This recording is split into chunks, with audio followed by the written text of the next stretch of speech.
Good day, everyone. Welcome to GCAF Virtual Gathering. I guess we are already getting used to this every Sunday that we're doing this online or virtual gathering since this pandemic has started.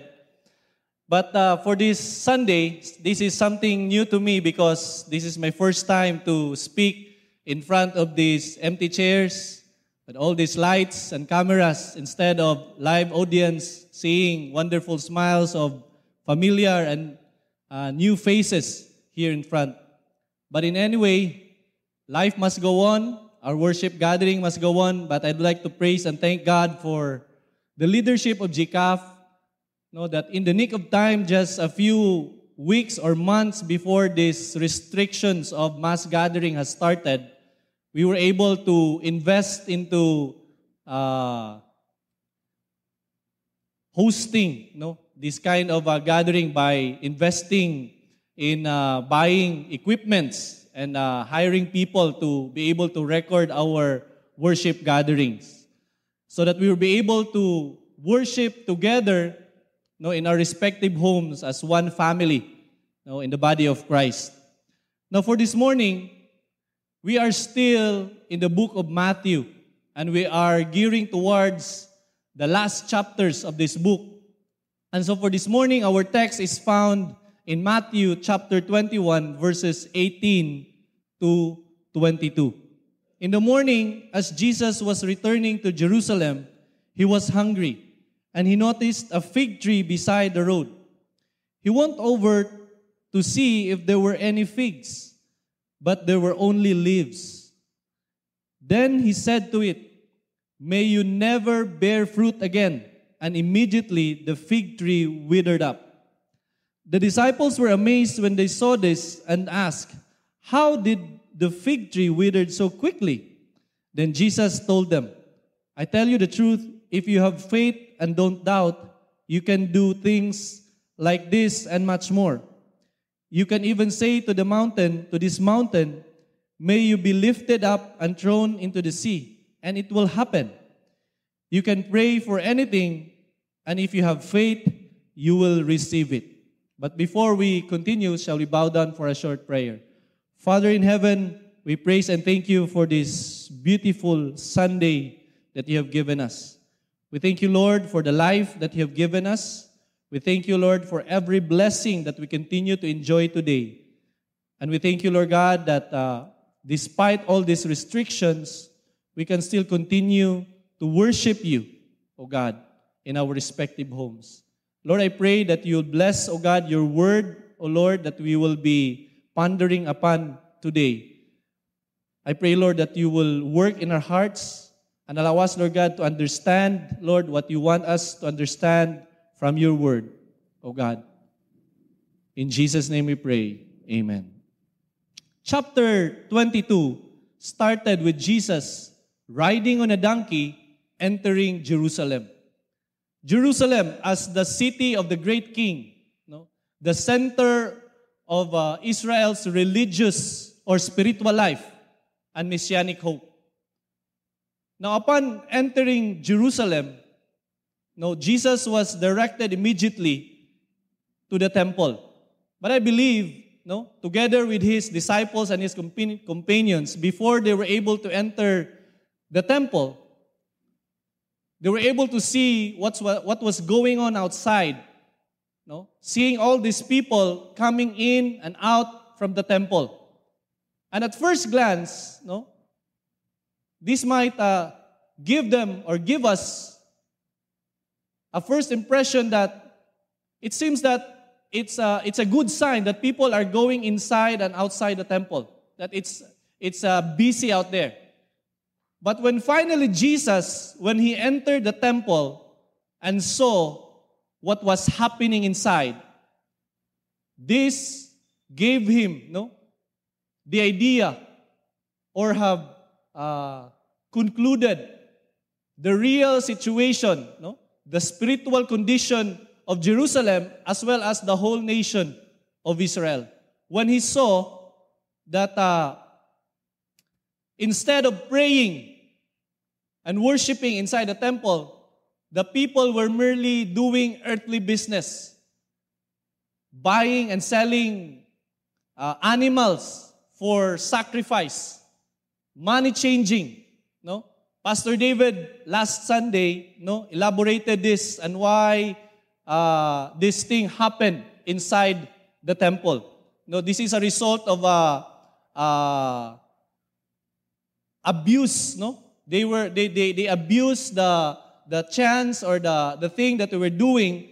That it started outside the temple, but later on, this was done already inside the temple. And this thing happened with the permission, with the blessing, and the participation of religious leaders.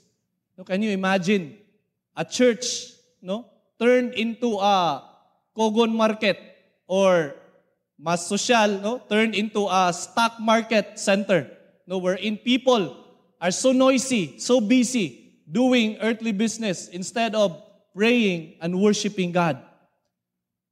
Now, this scene or this happening, made Jesus so furious. Maybe, it's already a combination of frustration, disappointment, and anger. That's why Jesus, drove out the people outside the temple. He knocked down all the tables and chairs and all those things that they were using to do business inside the temple. And these activities had been happening for quite some time. Wherein people, instead of going to the temple to pray, they went there to shop, to buy, to do business. In fact, Jesus, in verse 13, He said, "You have turned the house of prayer into a den of thieves."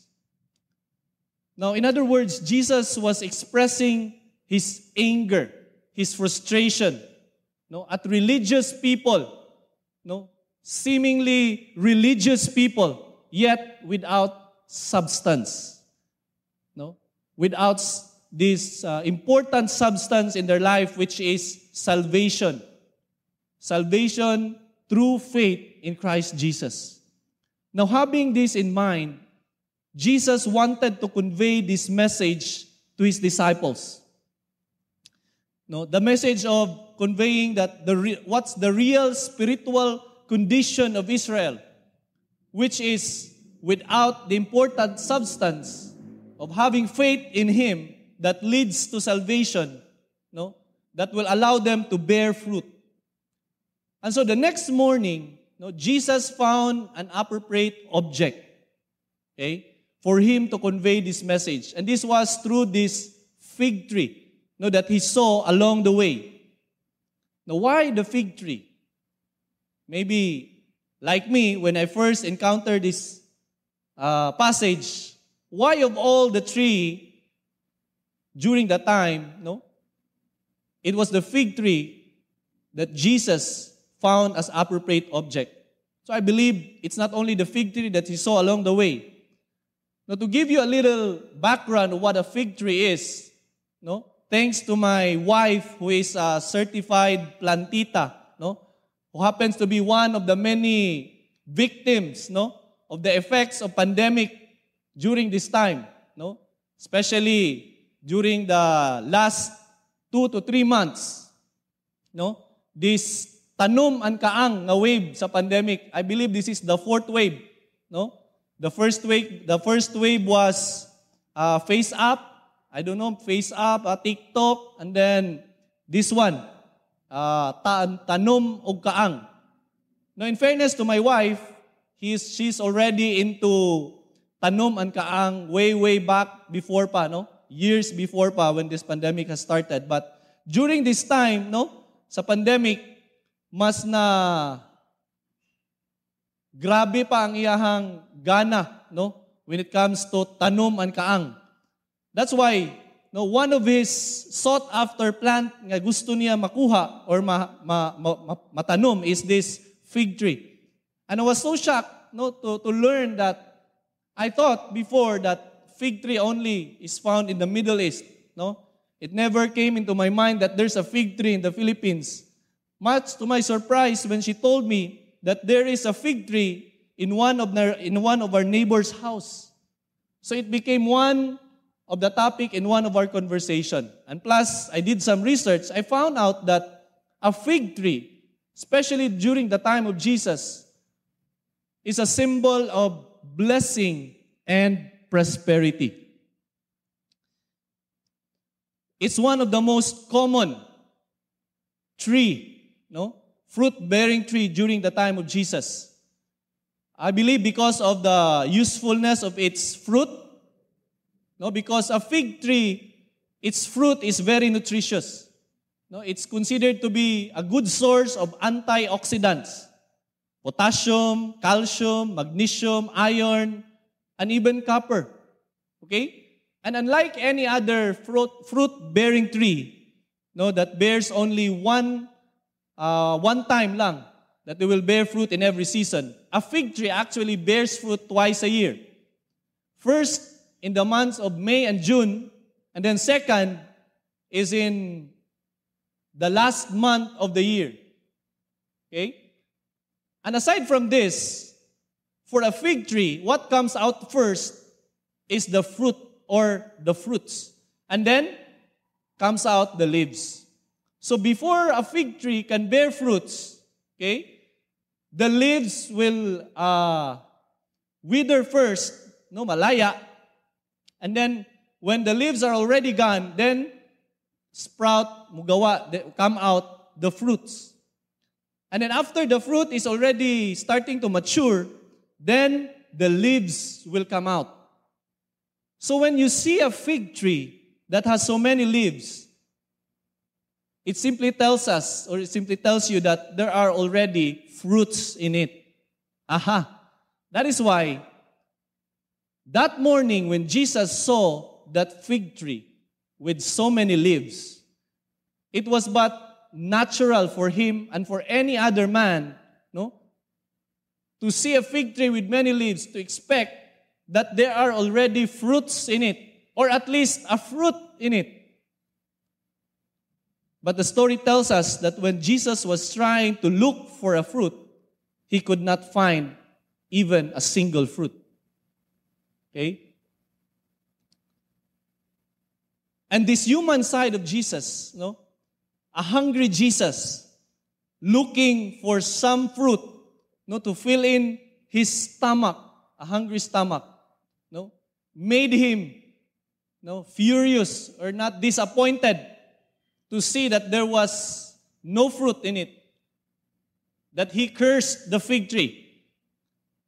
But cursing the fig tree, is more than just an issue of temper in this case of Jesus, which I will discuss later on.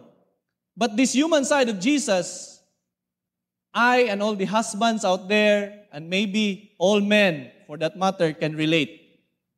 Imagine when you come home working all day, so tired, so hungry, or you were playing basketball games, or you had you did some workout in the gym, or you went for a run for a few kilometers, and then as you went home, so hungry with your stomach grumbling, your knees shaking, and your head starting to ache because you're very hungry. And then as you open the rice cooker, wa dyan mo'y rice. No more rice. When you open the caldero, no more sudan. In other words, there is no food that you can eat. Can you imagine what will happen?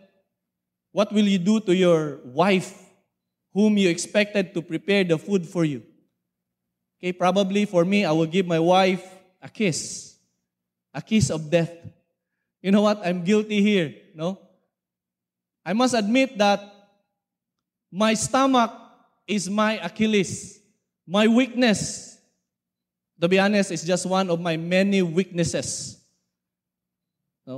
That's why when I'm hungry, it's the most dangerous time of the day.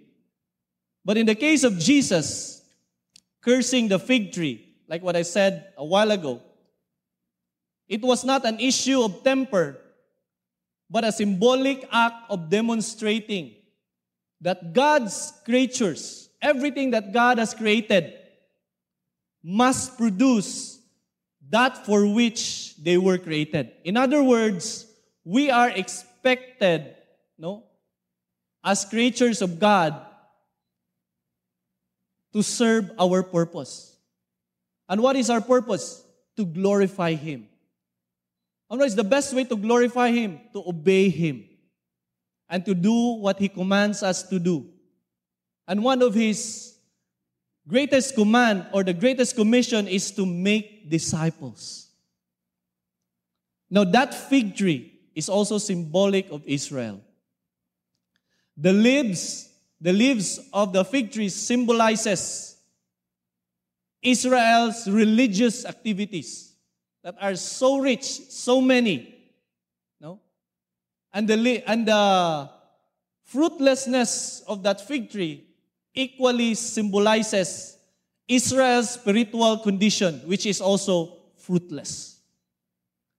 Having religion without the real substance. That is why Jesus cleansed the temple to denounce their religion. He cursed the fig tree to denounce a fruitless nation. No? He denounced it because he saw that people are so busy doing all these religious stuffs, practices, traditions, rituals. Yet when God examined them, when Jesus examined them, they lack the real substance, which is faith in Him.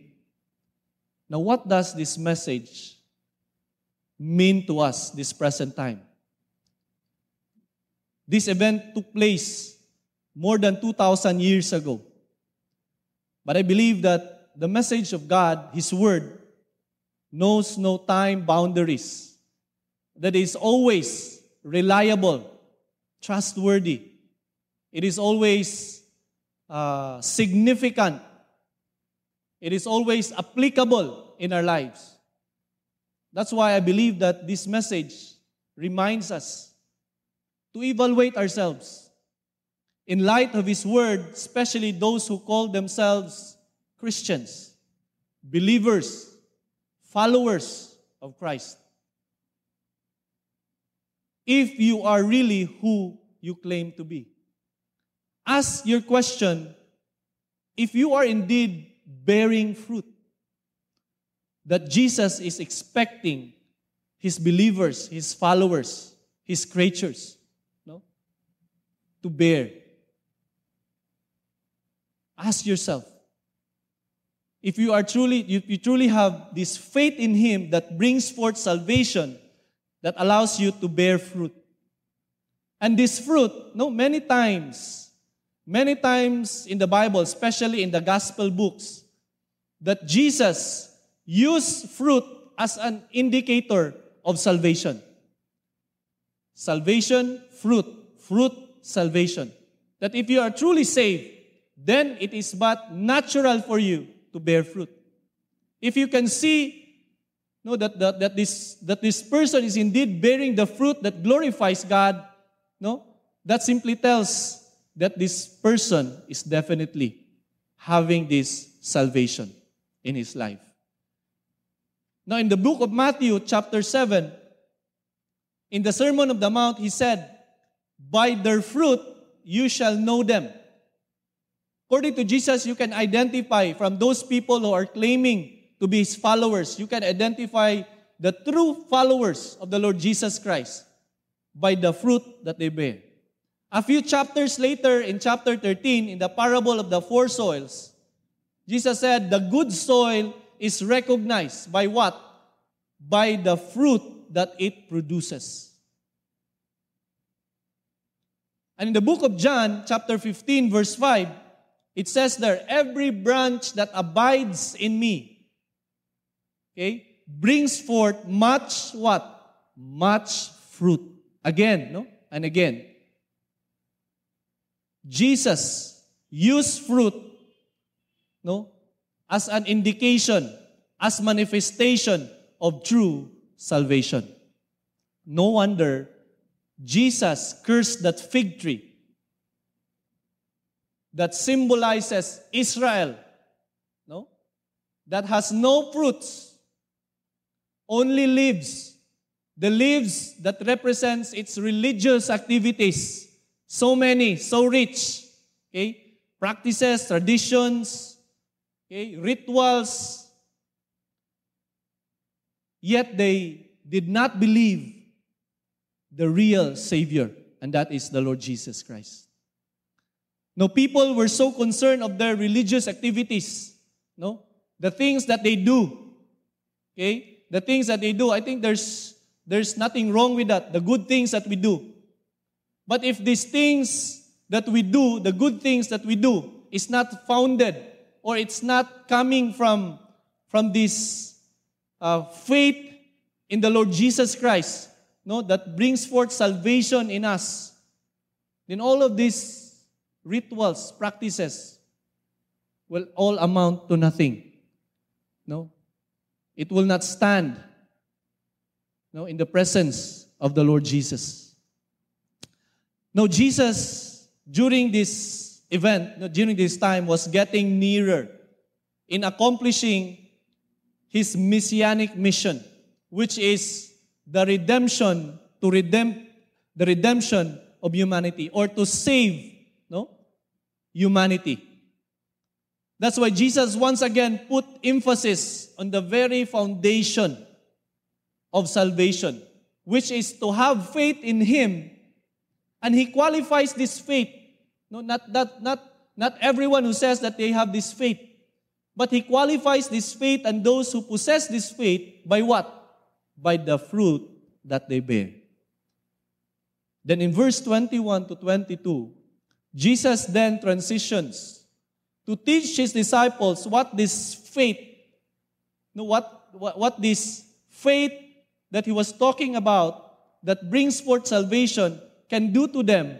No, aside from the salvation, no, the most important thing that it can do to them, which is will give them salvation, what else can this faith will do to them?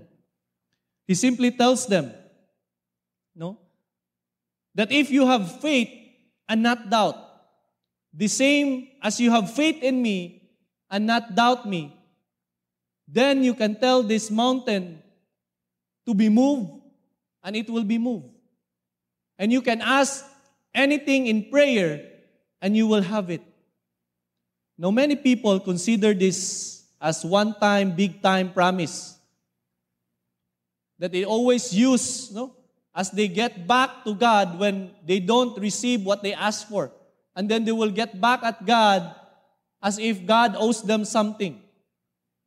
Let's remember that the main issue here, the main point here of Jesus is having the kind of faith in Jesus that brings forth salvation. The kind of faith that recognizes that as my Savior, He knows what's best for me.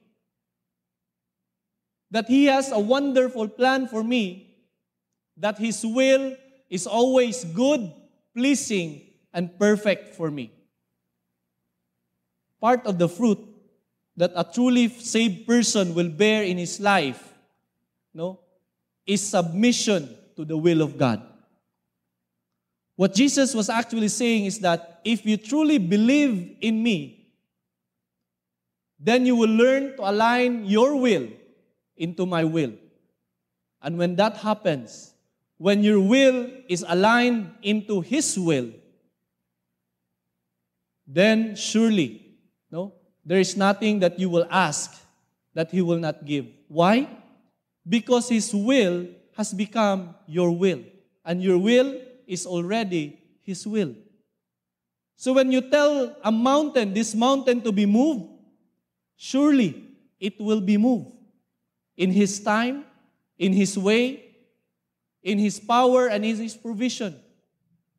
And when you ask anything in prayer, no, as long as your will is aligned into His will, surely He will give it to you in His time, in His way, in His power, and in His provision. Now, many people are so into or so focused into having their prayers answered. And who would not want that? Many people are focused into moving mountains and tons of problems, struggles, frustrations in their lives. And who would not want that? But we should never forget that in the first place, what we should be making sure is that we have the faith in Jesus Christ that brings forth these fruits in our lives. Now, having said this, I want us to examine ourselves in light of this word, of His word that we are hearing today. If we have that faith that bears fruit, if you claim to have faith that brings forth salvation, ask yourself, where is the fruit or where are the fruits in my life? Am I really bearing fruit? Or am I like that fig tree that has so many leaves that makes it so attractive to people to see all these things that I do, no? How religious I am.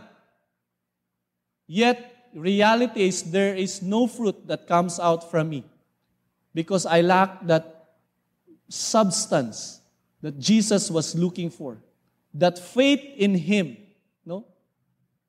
That personal relationship in Him. Now, many people are so busy in doing good, notable, noble works. And that, for me, there's nothing wrong with that. Okay? But I hope that we don't lack the most important thing in life.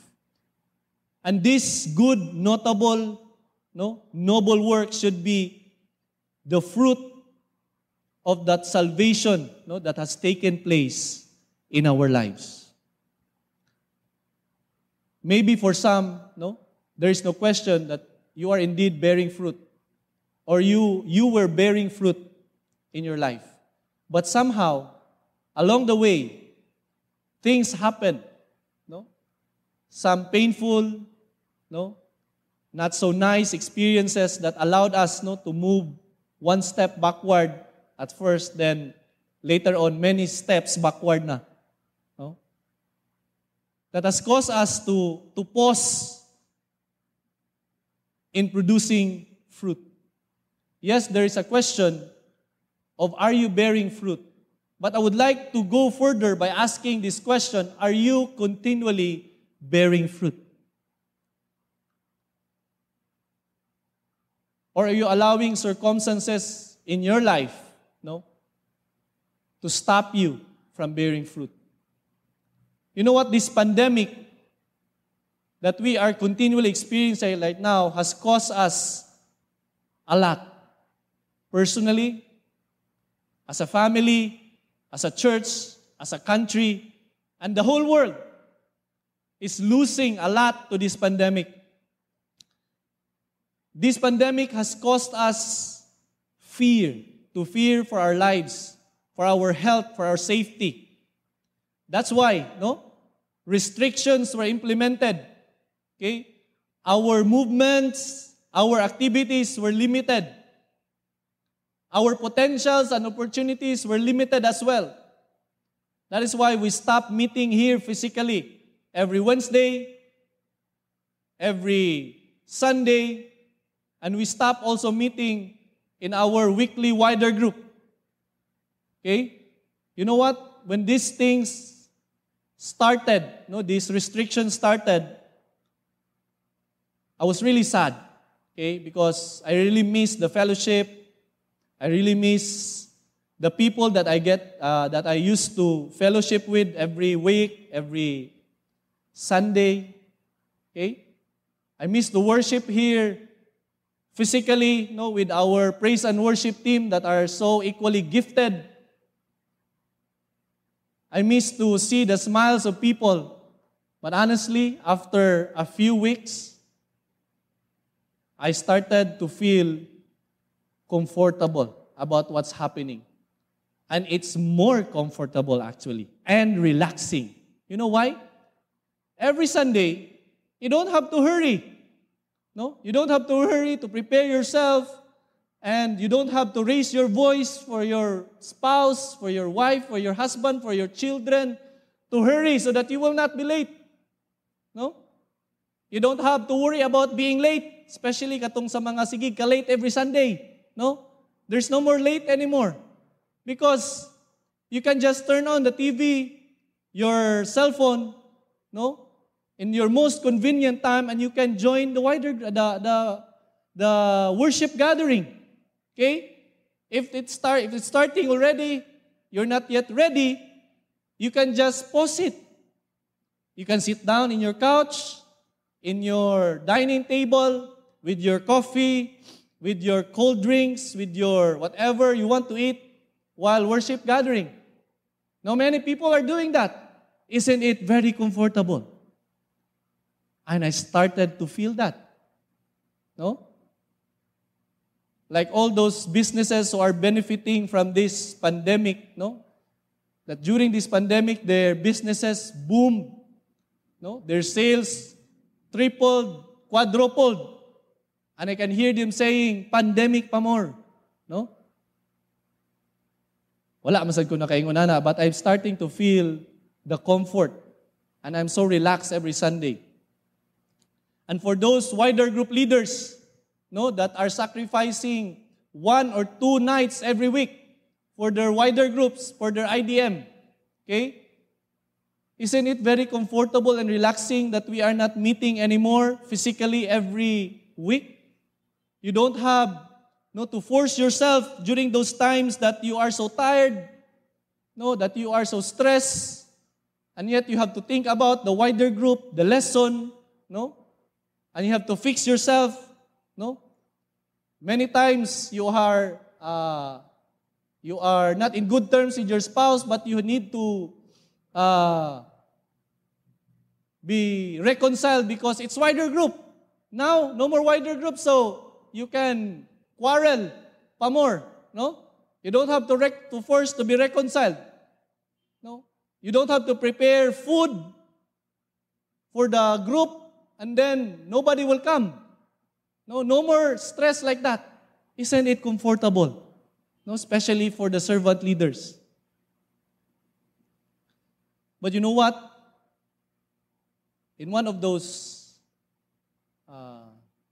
days in doing my devotional, I was reflecting on this and asked myself this question. Am I continually bearing fruit even during this pandemic? That God is expecting me, regardless of circumstances. No, God did not say that, go make disciples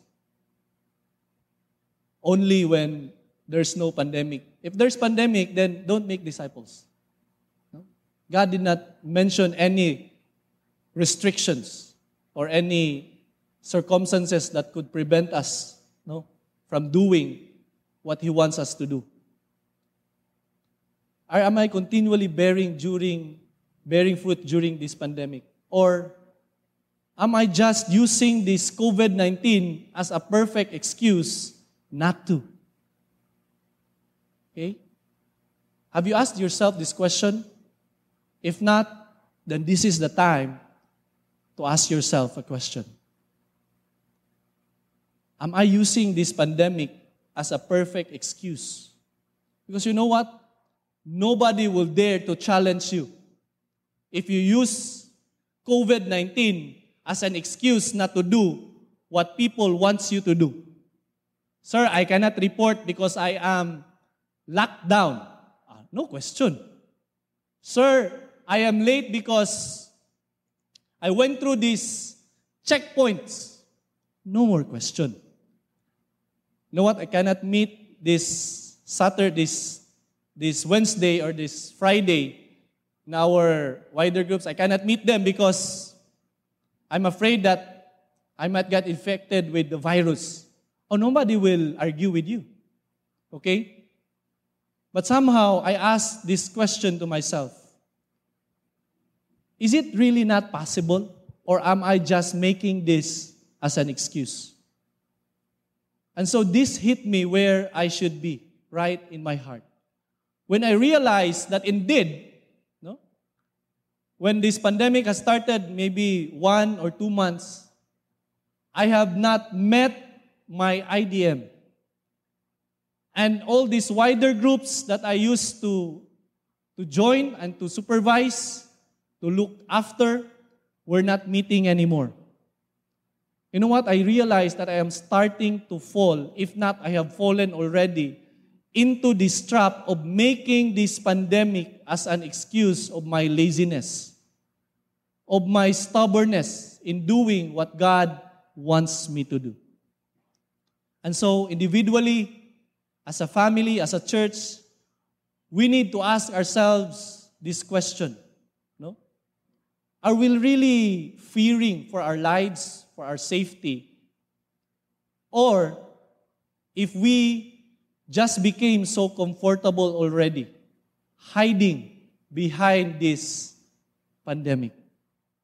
Now, if you can honestly say that what you are doing right now is what really God wants you to do, that you have just to wait until this pandemic to be finished, and that's the time you will resume your production, no? That's the time you will resume bearing fruits. Then, by all means, do that.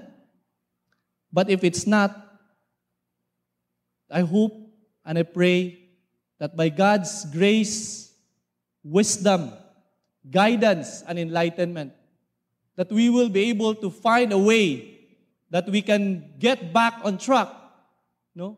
And do what God expects us to do, regardless of our circumstances, which is to bear fruit and to bear much fruit. Shall we bow down for a prayer? Our loving and gracious Heavenly Father, we praise and thank you, O Lord God, for your word. May your word, O God, that you have spoken to us this morning truly come alive in our hearts. And you will lead us, Lord God, to do the appropriate and the right actions, O Lord, that will glorify and honor your name. In Jesus' name we pray, amen.